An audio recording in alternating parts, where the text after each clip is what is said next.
आज नरेश मीणा जन क्रांति यात्रा पर निकल पड़े हैं तो कांग्रेस के दिग्गज नेता भरत सिंह कुंदनपुर जो प्रमोद जैन भाया को वो भी चाहते हैं कि सलाखों के पीछे जाए क्योंकि भाया ने बड़ा भ्रष्टाचार किया है। भरत सिंह कुंदनपुर का नरेश मीणा को साथ मिला तो वहीं समाजवादी पार्टी के विधायक जो उत्तर प्रदेश से आते हैं अतुल प्रधान, उन्होंने भी खुलकर तन मन धन से जो है वो कहीं ना कहीं नरेश मीणा का साथ दिया है और लाल डायरी वाले राजेंद्र सिंह हुड्डा भी नरेश मीणा के साथ नजर आए।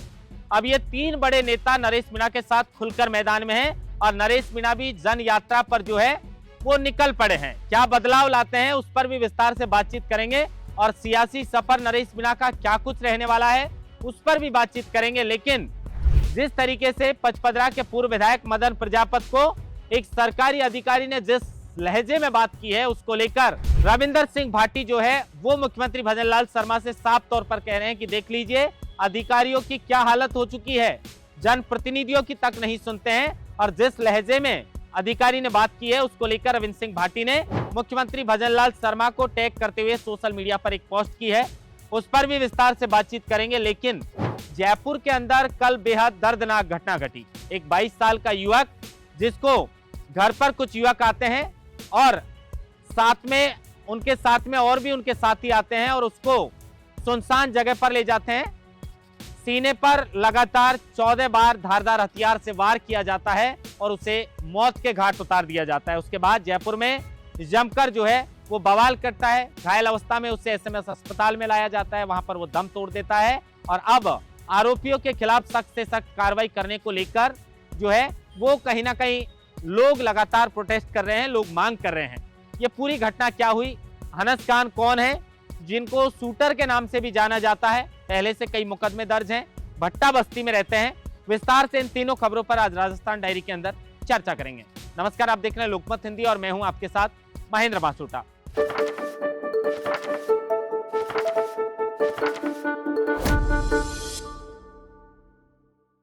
खबर की शुरुआत पहले इसी दर्दनाक घटना को लेकर करते हैं जिसने हर जयपुरवासी नहीं बल्कि पूरे प्रदेशवासियों का दिल झकझोर कर रख दिया। 22 वर्ष का ये जो लड़का है वो अपने घर पर था और उसी के दोस्त बताए जा रहे हैं जो बाइक पर सवार होकर 7-8 लड़के जो हैं वो घर पर आते हैं और विपिन नाइक को जो है वो बाहर बुलाते हैं और उसके बाद एक सुनसान जगह पर उनको ले जाते हैं और उसके बाद धारदार हथियार से उनके सीने पर ताबड़तोड़ 14 बार वार किए जाते हैं और उसके बाद लहूलुहान अवस्था में उसे एसएमएस अस्पताल में लाया जाता है और ट्रॉमा के अंदर नायक जो है वो 22 वर्ष की उम्र में इस दर्दनाक घटना में जो कह सकते हैं कि एक कानून व्यवस्था पर भी सवाल खड़ा करता है कि कहीं ना कहीं राजस्थान की बीजेपी सरकार में किस तरीके की कानून व्यवस्था हो चुकी है कि अपराधियों की खौफ नहीं है। और इतना ही नहीं, उसके बाद में लड़का उसको सोशल मीडिया पर पोस्ट करता है और ये लिखता है कि अब मेरा बदला पूरा हो गया। उसके बाद जब मामला गरमाया तो 1 घंटे बाद उसने पोस्ट को डिलीट भी कर दिया। लेकिन कहीं ना कहीं इसको लेकर जो लोग हैं उनमें खास तौर पर आक्रोश देखा जा रहा है। आरोपियों को डिटेन करने को लेकर पुलिस ने कहा है कि इसमें जो भी आरोपी शामिल थे वो सभी मुख्य आरोपी हैं और सभी को डिटेन किया जा रहा है। रात को कुछ आरोपियों को डिटेन किया, बाकी आरोपियों की तलाश जारी है। सख्त से सख्त इनके खिलाफ कार्रवाई की जाएगी। लेकिन कहा जा रहा है कि कोई पुरानी रंजिश थी और इसी को लेकर ये किराने की दुकान पर ये लड़का काम करता था। 1 महीने पहले समझौता भी इन दोनों के बीच में हो चुका था, लेकिन बदला लेना था और वो बदले की आग इस तरीके से जो है वो उबलने लगी कि धारदार हथियार से जो है वो 22 वर्ष की उम्र में इस विपिन नायक को मौत के घाट उतार दिया। और अब जिस तरीके से ये आरोपी है जिसको शूटर के नाम से भी जाना जाता है हनीस खान, ये हनीस खान भट्टा बस्ती का रहने वाला है। लगातार पुलिस दबिश देकर आरोपियों को गिरफ्तार करने का प्रयास कर रही है। उसके बाद जो है वो कड़ी से कड़ी कार्रवाई इनके खिलाफ की जाएगी। अब सियासत पर लौटते हैं। सियासत में सबसे पहले चर्चा नरेश मीणा को लेकर ही करेंगे क्योंकि नरेश मीणा ने आज जन क्रांति यात्रा का आगाज हाड़ौती से किया है, झालावाड़ से किया है, बालाजी कामखेड़ा मंदिर से। और यहां पर उनका समर्थन देने के लिए उत्तर प्रदेश के सपा के जो विधायक हैं अतुल प्रधान वो यहां पर आ गए। लोगों से अतुल प्रधान बड़ी बात कह गए कि तन मन धन से नरेश मीणा का साथ देना हो तो पीछे मत हटना, क्योंकि इस भाई के पास ना तो कोई बड़ी बड़ी फैक्ट्रियां हैं और ना इनकम के ऐसे कोई स्रोत हैं, तो पैसे की भी जरूरत पड़ सकती है।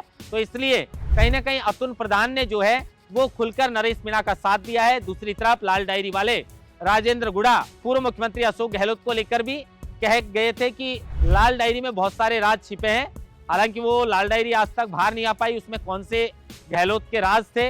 लेकिन वही राजेंद्र सिंह हुड्डा जो जेल में भी नरेश मीणा से मिलने के लिए गए थे, हालांकि उन्हें मिलाया नहीं और उसके बाद काफी उनकी नाराजगी थी। आज नरेश मीणा के साथ राजेंद्र हुड्डा खुलकर जो है वो समर्थन में नजर आए। राजेंद्र सिंह हुड्डा ने तो ये तक कह दिया कि आने वाले समय में राजस्थान में टिकट बांटने का काम नरेश मीणा खुद करेंगे और उसके बाद में लोग तो ये कहेंगे कि भाई साहब हमारे यहाँ एक रैली कर दीजिए ताकि हमारा भला हो जाए, चुनाव जीत जाए।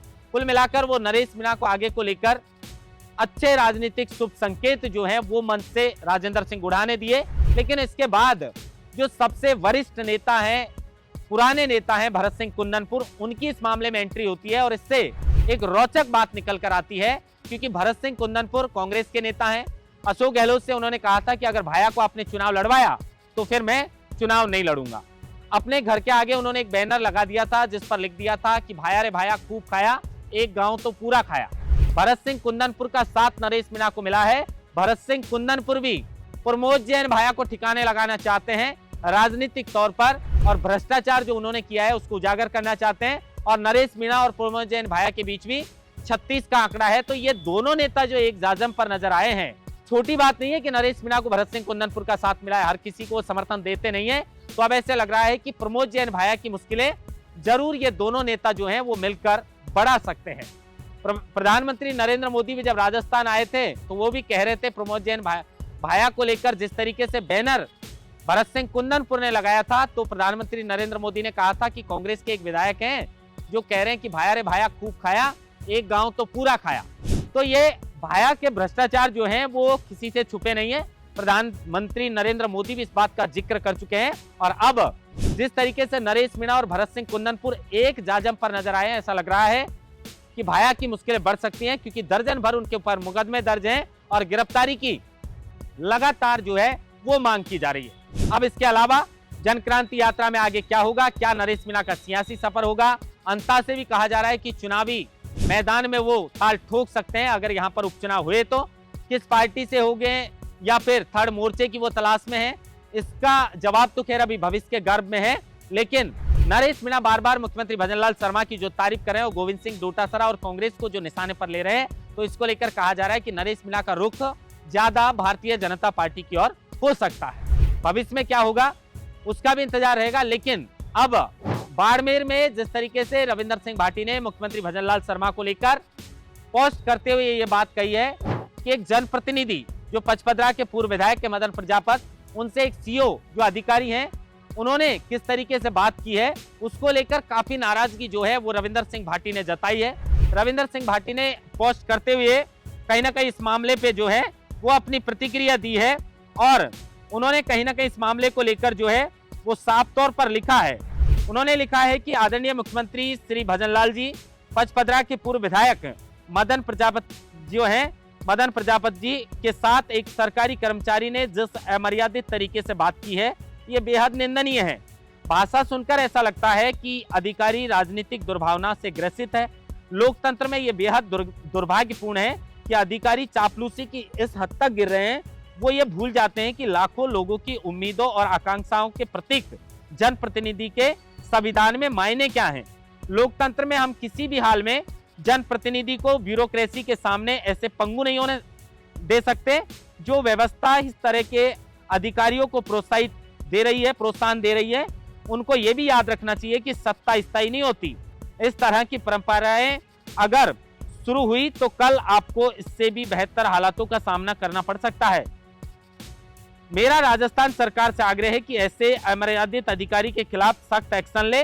बेलगाम ब्यूरोक्रेसी सूबे में सरकार के इकबाल को भी खुली चुनौती है।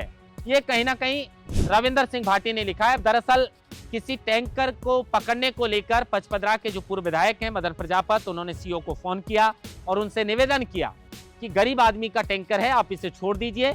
लेकिन वो तो साफ तौर पर ये कहने लग गए, अपने नाम का हवाला देने लग गए कि जानते नहीं है आप मैं कौन बोल रहा हूं। तो जिस तरीके से अधिकारी ने एक जनप्रतिनिधि से बात की है बेहद दुर्भाग्यपूर्ण है। जनप्रतिनिधि का अधिकार है कि वो अधिकारियों तक जो पीड़ित हैं, शोषित हैं, वंचित हैं, इनकी आवाज को पहुंचाएंगे। क्या मामला था, काम करना नहीं करना अलग बात है, लेकिन अधिकारी ने जिस लहजे में बात की है पूर्व विधायक से, मदन प्रजापत से, इसको लेकर अरविंद सिंह भाटी ने मुख्यमंत्री भजनलाल शर्मा को लेकर जो पोस्ट की है, अब ये सोशल मीडिया पर खूब इस बात की चर्चा है। वीडियो जो ऑडियो है वो भी जमकर वायरल है, अधिकारी और पूर्व विधायक के बीच का। फिर एक नई खबर लेकर आपके लिए हाजिर होंगे, तब तक देखते रहिए लोकमत हिंदी। महेंद्र मास्टर, लोकमत हिंदी, जयपुर।